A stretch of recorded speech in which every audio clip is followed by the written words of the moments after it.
Good morning everyone. Shrimati Mohardevi Tapadia girls college Jaswantgarh के YouTube channel में आप सभी का बहुत बहुत स्वागत है। आज का हमारा जो डिस्कस का टॉपिक है वो है भारतीय बैंकिंग नियमन अधिनियम 1949 के कुछ प्रावधान। इससे पूर्व वीडियो में हमने कुछ प्रावधान इसके देखे थे, तो आज उसी क्रम में हम आगे बढ़ते हुए कुछ और प्रावधानों को हम जानेंगे। तो सबसे पहले प्रावधानों की बात करी जाए तो इसका जो प्रावधान है वो है प्रदत्त पूंजी एवं रक्षित कोष। यदि कोई बैंक है जो बैंक के रूप में काम करना चाह रहा है तो उसके पास जो प्रदत्त पूंजी है और रक्षित कोष है वो कितना होना चाहिए, इस संदर्भ में थोड़े प्रावधान बनाए गए हैं, कुछ अलग अलग नियम बनाए गए हैं। उन नियमों के अनुसार ही कोई भी बैंक है जो कि अपने भारत के किसी भी राज्य में यदि बैंक के रूप में यदि अपना काम करना चाह रहा है तो वो कर सकता है, लेकिन उसके लिए उसको कुछ रक्षित कोष की आवश्यकता होगी। ठीक है, तो वो जो रक्षित कोष है वो क्या होंगे, उनके बारे में थोड़ा हम एक एक के बारे में डिस्कस करेंगे। इसके अलावा कोई विदेशी कंपनी भी भारत में अपना व्यवसाय करना चाह रही है तो उसके लिए भी रक्षित कोष जो है आरबीआई के पास रखने आवश्यक है। तो उनकी जो क्या क्या मिनिमम जो रिक्वायरमेंट है तो उसके बारे में थोड़ा हम डिस्कस करने वाले हैं। तो सबसे पहले जो दिया गया है वो है भारत में समामेलित बैंक के लिए। यदि ऐसा कोई बैंक है जिसका समामेलन भारत में हुआ है और भारत में समामेलन के कारण जो उसकी जो न्यूनतम जो पूंजी होगी, प्रदत्त पूंजी और सुरक्षित कोष है वो क्या होने चाहिए, वो है सबसे पहले इसमें दे रखा है न्यूनतम 5 लाख।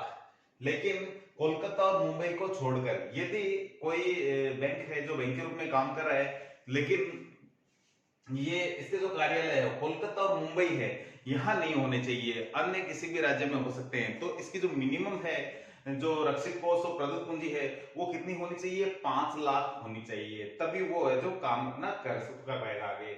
इसके बाद में बात करें कि कोलकाता या मुंबई में यदि कार्यालय हो और अन्य राज्यों में कार्यालय हो तो उस कंडीशन में है जो न्यूनतम कोष है वो कितने हैं, 10 लाख है।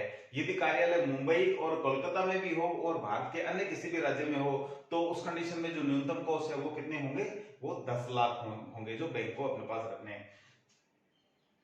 उसके बाद में समस्त कार्यालय एक ही राज्य में हो लेकिन कोलकाता एवं मुंबई में नहीं हो, यानी सारे के सारे कार्यालय, यानी कोई बैंक है उसके सारे के सारे कार्यालय कहां हो, एक ही राज्य में हो। ठीक है, एक ही राज्य का मतलब जैसे राजस्थान में यदि कोई बैंक है तो राजस्थान में सारे उसके कार्यालय है लेकिन मुंबई और कोलकाता में नहीं हो, उस कंडीशन में जो न्यूनतम कोष जो रखा गया है जो रक्षित कोष है वो है 1 लाख रुपया है।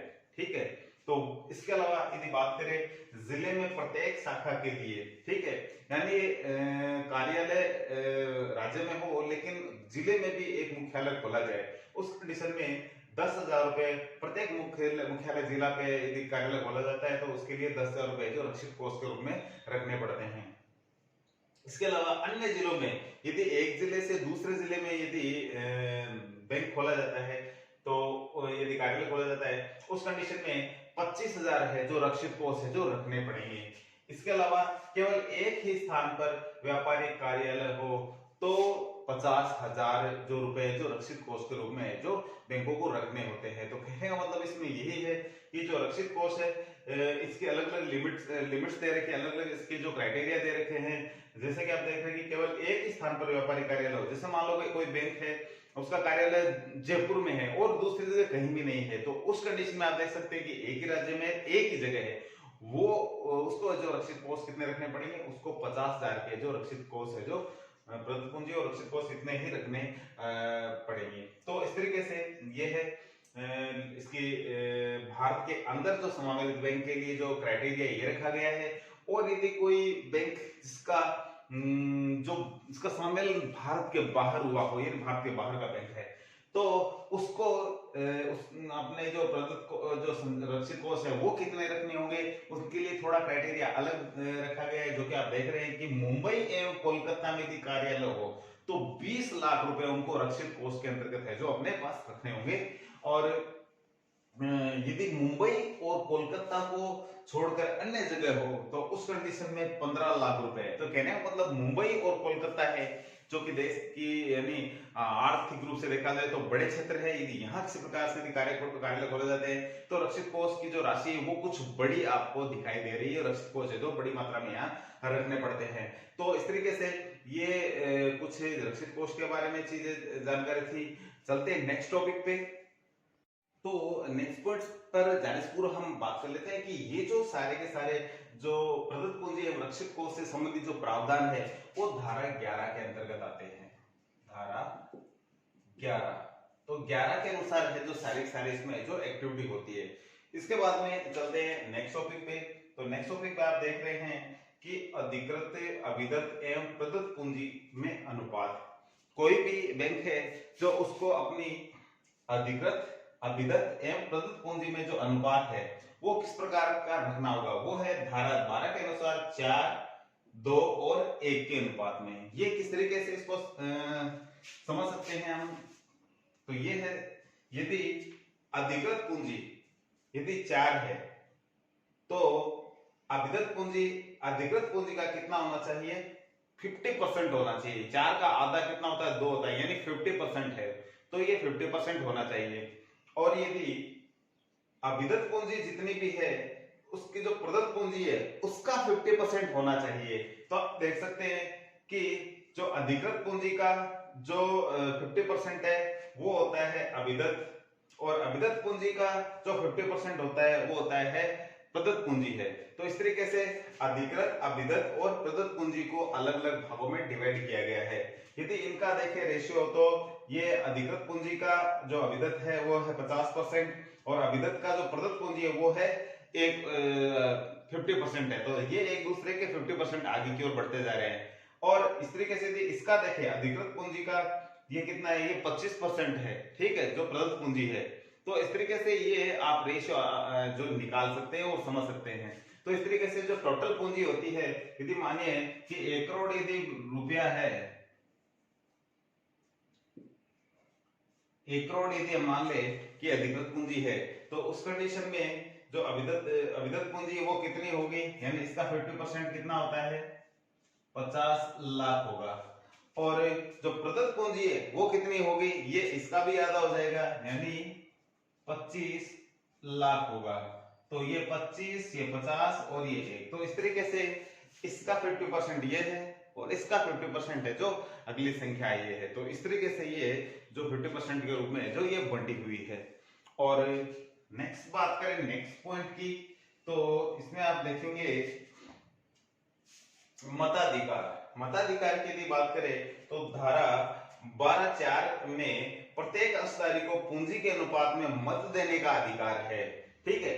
1994 से पूर्व आप देखेंगे 1994 से पूर्व 1% था ये मताधिकार का, यानी जितने भी मत है उसके आधार पे जो वो वोट दे सकता है, लेकिन ये 1% था। लेकिन 1994 के पश्चात इसकी जो अधिकतम सीमा वो 10% कर दी गई। यदि किसी व्यक्ति के पास टोटल पूंजी का यदि बहुत बड़ी मात्रा में हिस्सा हो, यदि 20% हो या मान लीजिए कि 30% हो, तो उस कंडीशन में क्या है कि 30% के बराबर वो मत थोड़ी देगा।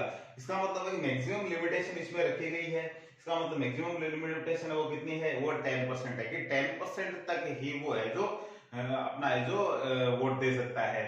और इससे पूर्व हमने बात कर ली कि 1994 से पूर्व 1% था, तो ये एक अच्छी कंडीशन रखी गई है। एक संशोधन के द्वारा 1994 के पश्चात है जो ये जो मैक्सिमम है जो 10% कर दिया गया है, चाहे कितनी भी हो, लेकिन जितना 10% से भी कम है तो जितने उसके पास पूंजी होगी उसके अकॉर्डिंग है वो दे सकता है, लेकिन 10% से ज्यादा नहीं हो पाएगा। बात करें इसके बाद अपने नेक्स्ट पॉइंट की, तो वो है लाभांश वितरण पर प्रतिबंध।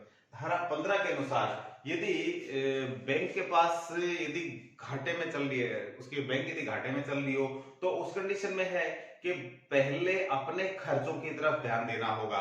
लाभांश वितरण से पूर्व सबसे पहले चीज ध्यान में रखी जानी चाहिए प्रत्येक बैंक को कि लाभांश वितरण बाद में होगा, पहले वो अपने खर्चों की पूर्ति जो किस तरीके से करेगा ये थोड़ा सा सोच ले, कितना उसकी वैल्यू आ रही है खर्चों की और उसकी जो देनदारियां वो कितनी है। तो टोटल जो देनदारियां हैं, जो टोटल खर्चे हैं, तो व्ययों को ध्यान में रख करके ही जो लाभांश के जो वितरण का है वो सोच विचार है उसको करना होता है। तो सबसे पहले उन सभी चीजों को ध्यान में रखा जाता है जो कि खर्चे से संबंधित है। फिर ये देखा जाता है कि पैसा बचता है या नहीं बचता है।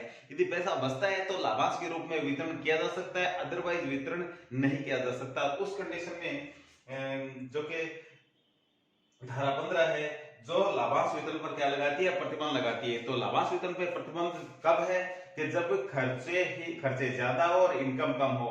जब खर्चों का ही भुगतान नहीं हो पा रहा है, पेमेंट नहीं हो पा रहा है, तो उस कंडीशन में तो लाभांश वितरण का तो कोई औचित्य नहीं है, मतलब ही नहीं है। तो उस कंडीशन में लाभांश के वितरण को क्या किया जा सकता है, रोका जा सकता है।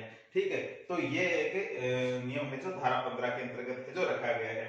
उसके बाद में बात करें रक्षित फंड में हस्तांतरण, तो ये धारा 17 आई के अंतर्गत इसको दिया गया है। धारा 17 आई के अनुसार लाभांश पूर्व यानी लाभांश देने से पूर्व 20% रक्षित कोष है जो बैंक के पास होना चाहिए। यदि 20% रक्षित कोष यदि नहीं रखा गया है तो लाभांश का वितरण नहीं होगा। लाभांश वितरण से पूर्व क्या ध्यान रखना है कि रक्षित फंड है वो कहाँ कितना रखना होगा, हमें वो 20% रखना होगा। तो उसको रक्षित फंड में ट्रांसफर किया जाना पहले जरूरी होगा, उसके पश्चात ये जो लाभांश का वितरण हो पाएगा। तो ये है जो रक्षित कोष के नियम है कुछ, जो कि धारा 17 आई के अंतर्गत है, जो ये दर्शाए गए हैं।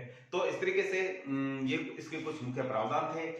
बाकी जो और इसके प्रावधान है उन पे हम चलेंगे नेक्स्ट वीडियो पे। तो आज के वीडियो में इतना ही, मिलते हैं नेक्स्ट वीडियो पे। तब तक के लिए धन्यवाद। अपने वीडियो को लाइक कीजिए, शेयर कीजिए।